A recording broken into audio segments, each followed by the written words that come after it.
জীবনে এত গুণা করছি, এই গুণার জন্য তো ঘুমিয়ে আসবার কথা নয়। কতদিন রাতে তুমি জাগছো আর আল্লাহর কাছে বলছো, আমার আল্লাহ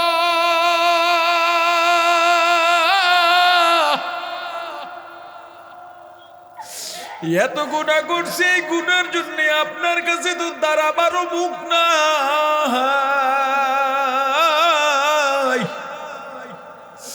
ও আল্লাহ, আপনার দয়ায় আমার গুনাহগুলা মাফ করে দেন। কলকটা গুনাহ দিয়া ভইরা ফলাইছি। ও ভাই, তোমার পায়ে ধরা লাগলে বলো, এই সবার সামনে পাও দাও, আমি পাও হাত দিয়া ধরবো। গুনার জন্য অনুতপ্ত হইয়া কান্নার মধ্যে যে কত মজা, কত মজা। আহারে আমার আল্লাহর জিকির অবস্থায় কান্নায় যে কত মজা। গভীর রাতে জেগে একা একা নামাজে যে কত মজা। যদি মজাটা পাইতাম, একটা রাতও তোমার তাহাজ্জুদ মিস হইতো না। তওবাটা ভালো করে করো, ভালো করে করো। অন্তরকে এদিক সেদিক ঘুরাইও না, ডানে বামে তাকাইও না, অন্তরের দিকে তাকাও। একমাত্র এখন তোমার মাঝে আর কোনো ফাসলা নাই, তুমি আল্লাহর সঙ্গেই তওবা করতেছ। ও আল্লাহ, আমি গুনাহগার, আমার চেয়ে বড় গুনাহগার আর দুনিয়ায় কেউ নাই। ও আল্লাহ, আপনার নাফরমান সবচেয়ে বড়টা আমি। ও আল্লাহ, সবচেয়ে বড় বেঈমান আমি, সবচেয়ে বড় গুনাহগার আমি। কিন্তু আপনি যে দয়াবান, আপনার সে বড় দয়া আর রহমত কারো কাছে নাই। ওই জাহান্নামের আগুনে ঘুরবে আর পড়বে, ঘুরবে আর পড়বে। এই যে পড়তেছে, গ্রিলের মতো পড়তেছে, সেখান থেকে ছোটার জন্য নখ টান দেবে, হাত টান দেবে, পিঠে যে আটকে গেছে ওই পিঠের মধ্য থেকে গোস্ত নিয়ে আসবে। কারো কারো নখের সাথে আর একজনের কলিজা চলে আসবে।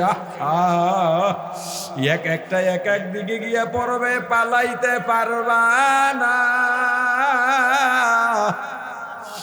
দুনিয়ায় মামলায় পড়লে জামিন পাওয়া যায়, সুপারিশ পাওয়া যায়। জাহান্নামে একবার যদি পড়েই যায়, আর জামিনও পাওয়া যাবে না। ও ভাই, আজকে রাতে আজকেই গিয়া কাজে লাগাও, আজকেই কাজে লাগাও। একবার যদি চিন্তা করতাম, এই মুহূর্তে যদি আপনার আমার মৃত্যু হয়ে যায়, এই যে সম্পর্ক শেষ, এই যে সম্পর্ক শেষ, সারা জীবনে আর সম্পর্কের জোড়া লাগবে না। কিয়ামতের ময়দানে যদি মা সন্তানের সঙ্গে ঘটনাক্রমে দেখা হয়েও যায়, সন্তান গিয়া বলবে, মা আমি তোমার সন্তান। বলবে, আমি তোকে চিনি না, আমার কোনো সন্তান নাই। সন্তান মাকে চিনাবার জন্য বলবে, মা গো, শীতের রাতে আমি ছোট্ট শিশু, কান্না ছাড়া কোনো ভাষা নাই, প্রসাব পায়খানা করে বিছানা নষ্ট করে দিলাম। মা আমার চিৎকারে বাবা বিরক্ত, ভাই বোন বিরক্ত, কিন্তু তুমি বিরক্ত হও নাই, আমাকে তোমার বুকে শোয়াইয়া শুকনায় ঘুম পড়াইছ। ও মা, আমি অসুস্থ হইলে তুমি ঘুমাও নাই, আমার পাশে বসে সেবা করছ। আমি যদি দূরে যাইতাম, বিদেশে যাইতাম, ভালো খাবার পাকাইতা, সবাইকে ভাগ করে দিতা, তুমি খাইতা না। ও মা, কত রাত তাহাজ্জুদ পড়তে পড়তে আমার জন্য রাত্রটা কাটাইয়া দিছ। কত রাত আমার জন্য দোয়া করতে করতে নির্ঘুম রাত্রটা কাটাইয়া দিছ মা। ও মা, সেই সন্তানকে চেনো না? বলে, না না, আসলে চেনবে কিন্তু পরিচয় দেবে না। সন্তান মাকে আটটু চিনাবার জন্য আরো একটু চেষ্টা করবে। ও মা, আমার বাবার নাম আব্দুল্লাহ, আব্দুর রহমান। ও মা, তোমার স্বামী তুমি কেমনে চেনো না? তুমি তো বাবার জন্য রাত্র 2টা 3টা পর্যন্ত খাবার নিয়ে অপেক্ষা করতা। আমার বাবার মায়ায় তোমার বাবা মা ছেড়ে তুমি আমার ঘরে, আমার বাবার ঘরে চলে আসছিলা। তোমার সঙ্গে যদি আমার মায়ের ভাই তথা আমার মামার তর্ক হইতো, তুমি আমার বাবার পক্ষ নিতে, তোমার বাবার ভাইয়ের পক্ষ নিতে না। এমনকি তোমার বাবার সঙ্গে আর আমার বাবার সঙ্গেও যদি তর্ক হইতো, তখনও তুমি তোমার বাবার পক্ষ নিতে না। তখন মা জবাব দিয়া বলবে, না না, আমি কিসের বাবা, কিসের স্বামী, কিসের সন্তান, আমার তো বিয়াই হয় নাই। ও ভাই, চিন্তা করো, আজরাইল তো আসবেই, আজরাইল তো আসবেই, আজরাইল তো আসবেই। ওই আজরাইলের চেহারা কেমন হয় জানি না, শুনছি মাথা থাকবে আসমানে, পা থাকবে জমিনে, এক হাত মাশরিকে আর এক হাত মাগরিবে, ভয়ঙ্কর চেহারা, বড় বড় দাঁত। আহারে, আমার পায়ের বিদ্যাঙ্গুলি দিয়ে আমার টেপা শুরু করবে, আমার জামটা দৌড়াদৌড়ি করবে পালাবার জন্যে, কিন্তু পালাইতে পারবো না। আমার ভাই, আমার বোন সবাই যার যার রুমে শুয়ে রইছে। আমার বিবি, আমার সন্তান আমার পাশে ঘুমানো, কেউ জানে না, কেউ জানবে না। একটাবার চিন্তা করো, মরা লাগবেই তো, লাগবেই তো, লাগবেই তো। এই কবরটা জানি কেমন, ওখানে কেমনে থাকবো? আজরাইল তো আসবেই। এই যে চলাফেরা করি, হঠাৎ করে আজরাইল চলে আসবে, কেমনই কবরে থাকবো? ওই কবরে বাবারে রাই খাইলাম, মাকে রাই খাইলাম, কেমন আছে তাও জানি না। ওই কবরে রাখার পরে যখন মাটি দিয়ে দিই, ওখানে কেমন করে তাও জানি না। আমি যদি জাহান্নামী হইয়া কবরের মধ্যে যাই, ওই কবরের মাটি 2 দিক থেকে এমন জোরে চাপ মারবে, ডান পাজরের হাড্ডিগুলো বাম পাজরে চলে যাবে, বাম পাজরের হাড্ডিগুলো ডান দিকে চলে যাবে। পালাবার জায়গা পাবো না, ভেগে যাওয়ারও জায়গা পাবো না। আজকে ল্যাপ তো জাজিম কম্বল দিয়া ঘুমাই, কবরে কোনো বিছানা পর্যন্ত নাই। ও ভাই, চিন্তা করো, কাজের জন্য পাগল হয়েছে, চক্ষু 2টা বন্ধ করে বসো আর কলবটাকে একেবারে হাজির করো। আমার দুনিয়ায় কেউ নাই, আমি একটু বোঝার চেষ্টা করি, বোঝার চেষ্টা করি। নিজেকে নিজে নিয়ে একটু ভাবো। আহারে, আমাকে আমি তো চিনলাম না, আমি কে? পরকে চিনলাম, আমাকে চিনলাম না। আমার মাকে চিনলাম, কিন্তু আমি কে আমাকে চিনলাম না। আমার বাবাকে চিনলাম, কিন্তু আমি কে আমাকে চিনলাম না। আমার বিবিকে চিনলাম, কিন্তু আমি কে আমাকে চিনলাম না। এই যে যত আপন দেখি, কেউ আপন না। দুনিয়ায় যদি মা বাবার স্বার্থে লাগে, মা বাবাও পর হয়ে যায়। স্ত্রীর স্বার্থে লাগলে ঘর ছেড়ে চলে যায়, সন্তানের স্বার্থে লাগলে মা বাবা ছেড়ে চলে যায়, বন্ধুর স্বার্থে লাগলে বন্ধু আর পাশে থাকে না। কিন্তু এমন একটা জায়গা আছে যেখানে ঠকবা না, ঠকবা না,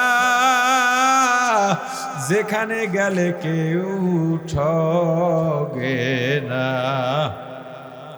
ওই জায়গাটা আমার আল্লাহর দরবার, রহমতের দরজা। ও ভাইরা, যখন গভীর হয়ে যায়, একটু নিজে জাগো, নিজে জাগো। সবাই ঘুমায় রইছে, আর মনে মনে চিন্তা করো, ওই জাহান্নামের আগুন তো সহ্য করতে পারবো না। আহারে, কোরআন হাদিসে আছে, ওই জাহান্নামের উপর দিয়া পুলসিরাত হবে। আলেমদের জবানে শুনছি, জাহান্নামের উপর দিয়া পুলসিরাত হবে। ওই পুলসিরাত হবে একেবারে চিকন আর ধার। ওই পুলসিরাতের হাতল থাকবে, রেলিং থাকবে, তাও জাহান্নামের আগুনে দাউ দাউ করতে থাকবে। ওই জাহান্নামের আগুনের উপরে পুলসিরাত, আমি যদি জাহান্নামী হইয়া যাই, ওই পুলসিরাত পার হইতে পারবো না। পুলসিরাত কেটে কেটে জাহান্নামের মধ্যে পড়ে যাব। 70 বছর লাগবে জাহান্নামের তলদেশে যাইতে। গিয়া শুনবো বিকট চিৎকার, ওই জাহান্নামের ফেরেশতার চাইতে বড় নির্দয় ফেরেশতা আর কেউ হবে না। এমন নির্দয় পৃথিবীতে আর কেউ নাই। ওরা কানা হবে, বয়রা হবে, ওরা কানে শুনবে না, এত জোরে জোরে বিকট চিৎকার দেবে, 500 মাইল দূর থেকে ওদের চিৎকার শোনা যাবে। এটাও একটা শাস্তি। এক একটা চিৎকারে জাহান্নামীর কানের পর্দা ফেটে মাথার মগজগুলো শরবতের মতো হইয়া আর এক কান দিয়া ফিনকি দিয়া বের হয়ে যাবে। জাহান্নামী গিয়া শুনবে চারদিকে আর্তনাদ, করুণ আর্তনাদ, বাঁচাও বাঁচাও বাঁচাও। আহারে জাহান্নামী ফেরেশতারে জিজ্ঞেস করবে, ও ফেরেশতা ওদিকে এত চিৎকার কিসের, এত কান্নাকাটি? বলবে একদল জাহান্নামীকে জাহান্নামের ফেরেশতারা জাহান্নামের আগুনের হাতুড়ি দিয়া এত জোরে জোরে মারতেছে, এক এক বাড়িতে 1 মাইল মাটির নিচে ঢুকে যায়, আবার ওখান থেকে টেনে টেনে বের করে গোস্তগুলো হাড্ডি থেকে খোঁচায় খোঁচায় থেকে যায়। ওরা এজন্য কাঁদে, আবার যখন উঠায় আবার স্বাস্থ্য পরিপাটি করে আবার মারে। বলবে ওদি আর একদিকে যে আওয়াজ শোনা যায়, কাঁদে আর বলে বাঁচাও বাঁচাও বাঁচাও, আর পারি না, দয়া করো মায়া করো। বলবে এদিকে কি? বলে একদল জাহান্নামী দুনিয়ায় আমল করে নাই, আলেমদের কথা শুনে নাই, রাসূলের মোহাব্বত করে নাই, রাসূলের আদর্শ মতো চলে নাই। ওদের মাথায় গরম পানি ঢালা হইতেছে। কেমন গরম জানো? ঢালার সঙ্গে সঙ্গে গায়ের থেকে গোস্তগুলো খসে খসে পড়ে যায়। আহা!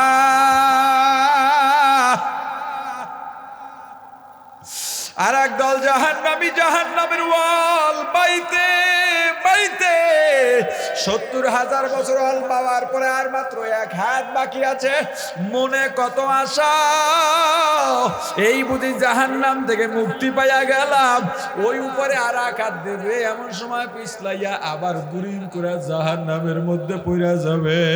এই সমস্ত বর্ণনা শুনে জাহান্নামী দৌড় দেবে বাঁচার জন্য, আর এক জাহান্নামী পিছন থেকে পিঠের মধ্যে থাবা দিয়া ধরবে, কই যাও, আমারে নিয়ে যা। ওই জাহান্নামীর হাতে বড় বড় নখ থাকবে, পিঠের মধ্যে ঢুইকে যাবে, একটায় আর একটারে ধরবে, আর একটায় আর একটারে ধরবে, এইভাবে ধরতে ধরতে আটকে যাবে, গোল হয়ে যাবে ফুটবলের মতো। এরপর জাহান্নামের আগুনের লেলিহানের উপরে উঠবে আর ঘরবে আর পড়বে, ঘরবে আর পড়বে। এ হোটেল রেস্তোরাঁয় দেখছো মুরগি গ্রিল কেমনে পড়ে? একদিন আমার মাদ্রাসার অপোজিটে একটা হোটেল আছে, নামি দামি হোটেল। ওই হোটেলের সামনে গিয়ে দাঁড়াইছি, ওরা আমার সবাই পরিচিত। ওই হোটেল থেকে এই মেহমানদের নাস্তা নাইয়া খাওয়াইতাম। দোকানের সামনে এমনি দাঁড়াইছি, সাথেও মেহমান আছে। হঠাৎ নজর পড়লো গ্রিলের দিকে। গ্রিল বুঝো তো ভাই, মুরগির ভিতরে লোহা ঢুকাইয়া রড ঢুকাইয়া পড়ে। হঠাৎ করে আমার জেহেনে একটা জিনিস হাজির হইয়া গেল। আহারে জাহান্নামীরাও তো এইভাবে জাহান্নামে ঘুরবে আর পড়বে, ঘুরবে আর পড়বে। কোথায় পালাবি রে আমার ভাই? নিজের গুনার জন্য কি ভয় লাগে না?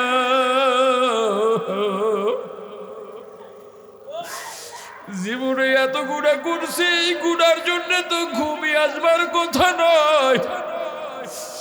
কতদিন রাতে তুমি জাগছো আর আল্লাহর কাছে বলছো আমার আল্লাহ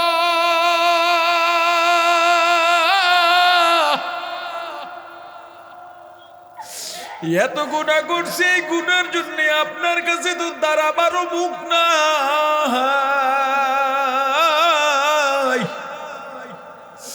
ও আল্লাহ, আপনার দয়ায় আমার গুনাহগুলা মাফ করে দেন। কলকটা গুনাহ দিয়া ভইরা ফলাইছি। ও ভাই, তোমার পায়ে ধরা লাগলে বলো, এই সবার সামনে পাও দাও, আমি পাও হাত দিয়া ধরব।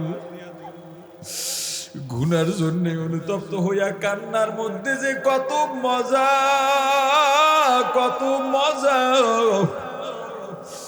আহারে আমার আল্লাহর জিকির অবস্থায় কান্নায় যে কত মজা। গভীর রাতে জেগে একা একা নামাজে যে কত মজা, যদি মজাটা পাইতা একটা রাতও তোমার তাহাজ্জুদ মিস হইতো না। তওবাটা ভালো করে করো, ভালো করে করো। অন্তরকে এদিক সেদিক ঘুরাইও না, ডানে বামে তাকাইও না, অন্তরের দিকে তাকাও। একমাত্র এখন তোমার মাঝে আর কোনো ফাসলা নাই, তুমি আল্লাহর সঙ্গেই তওবা করতেছ। ও আল্লাহ, আমি গুনাহগার, আমার চেয়ে বড় গুনাহগার আর দুনিয়ায় কেউ নাই। ও আল্লাহ, আপনার নাফরমান সবচেয়ে বড়টা আমি। ও আল্লাহ, সবচেয়ে বড় বেঈমান আমি, সবচেয়ে বড় গুনাহগার আমি। কিন্তু আপনি যে দয়াবান, আপনার সে বড় দয়া আর রহমত কারো কাছে নাই। ওই জাহান্নামের আগুনে ঘুরবে আর পড়বে, ঘুরবে আর পড়বে। এই যে পড়তেছে, গ্রিলের মতো পড়তেছে, সেখান থেকে ছোটার জন্য নখ টান দেবে, হাত টান দেবে, পিঠে যে আটকে গেছে ওই পিঠের মধ্য থেকে গোস্ত নিয়ে আসবে। কারো কারো নখের সাথে আর একজনের কলিজা চলে আসবে। এক একটা এক এক দিকে গিয়ে পড়বে, পালাইতে পারবা না। দুনিয়ায় মামলায় পড়লে জামিন পাওয়া যায়, সুপারিশ পাওয়া যায়। জাহান্নামে একবার যদি পড়েই যায় আর জামিনও পাওয়া যাবে না। ও ভাই, আজকে রাতে আজকেই গিয়া কাজে লাগাও, আজকেই কাজে লাগাও। তুমি চিন্তা করবা, আমি বালিশের সঙ্গে মাথা লাগাইয়া শুয়ে রইছি, আমার পাশের ঘরে মা বাবা, ওই রুমে ভাই বোন যার যার অবস্থান নিয়া ঘুমায়, আমার পাশে আমার বিবি, আমার সন্তান। এই মুহূর্তে যদি আজরাইল আসে, লাইট অফ করে দাও, একা একা চিন্তা করবা, বালিশের নিচে বালিশের উপরে মাথা দিয়া আজরাইল তো আইসা যাইতে পারে, এখনই তো আসতে পারে, আমি কেমন করব? আজরাইল আমার জানটা নিয়ে গেছে, আমার বিবিও জানে না, আমার মা বাবা কেউ জানে না। আমার বিবির হাত আমার গায়ের উপরে পড়ছে, পা পড়ছে, দেখে শরীরটা ঠান্ডা, লাভ দিয়া উঠা বৈশা বাতিটা জ্বালাইছে, আমারে ধাক্কায়। এ আব্দুল্লাহর বাবা, আমি জবাব দিই না। আমার বিবি নাকের কাছে হাত দিয়া দেখে আমি শ্বাস করি না, নারী ধইরা দেখে আমি আর দুনিয়ার মধ্যে নাই। আমার বিবি একটা চিৎকার দিয়াই লাভ দিয়া ঘরের বাইরে যাবে। আহারে, চিৎকার দিয়া কাঁদবে আর বলবে আব্দুল্লাহর বাবা আর নাই। আমার মা বাবা বের হবে, পাগলের মতো কাঁদবে, আমার ভাই বোন কাঁদবে, সবাই কাঁদবে ঠিক, কিন্তু কবরে রাখারও আয়োজন করবে। আমার বিবি কাঁদবে ঠিক, কিন্তু একবারও মনের ভুলেও বলবে না ওরে 5টা দিন রেখে দাও। আমার মা কাঁদবে ঠিক, একবারও মনের ভুলেও বলবে না 1টা সপ্তাহ রেখে দাও। যেই সন্তানের জন্য মাথার গাম পায়ে ফেলাইয়া গায়ের রক্ত পানি বানাইয়া কামাই করো, জানো তো সন্তানের জন্য তুমি কি কি করো? এখান থেকে চট্টগ্রাম যাইয়া সিএনজি চালাও, এখানে সিএনজি চালাইলে লজ্জা লাগে, আবার অনেকে লজ্জা সব ফলাইয়া এখানেই চালাও, কত কষ্ট করো। ওই চিটাগাং যাইয়া, খুলনা যাইয়া, ঢাকা যাইয়া, বরিশাল যাইয়া মানুষের লেবারি কাজের সহযোগিতা করো।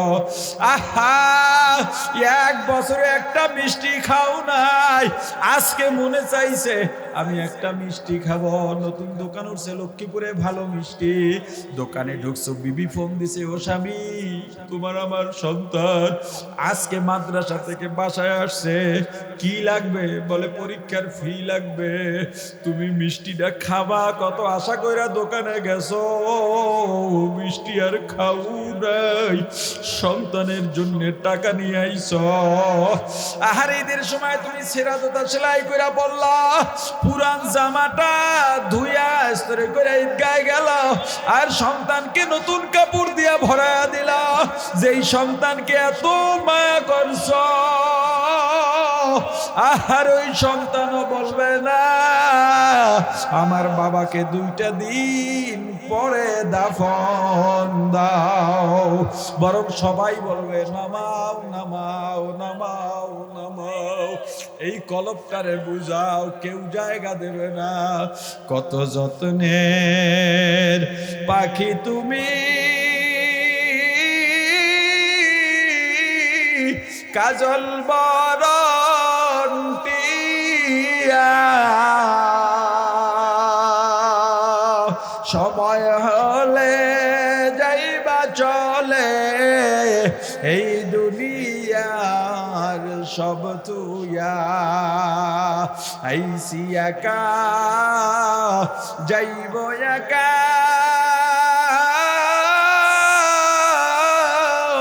সঙ্গে কে গো যাইবে না।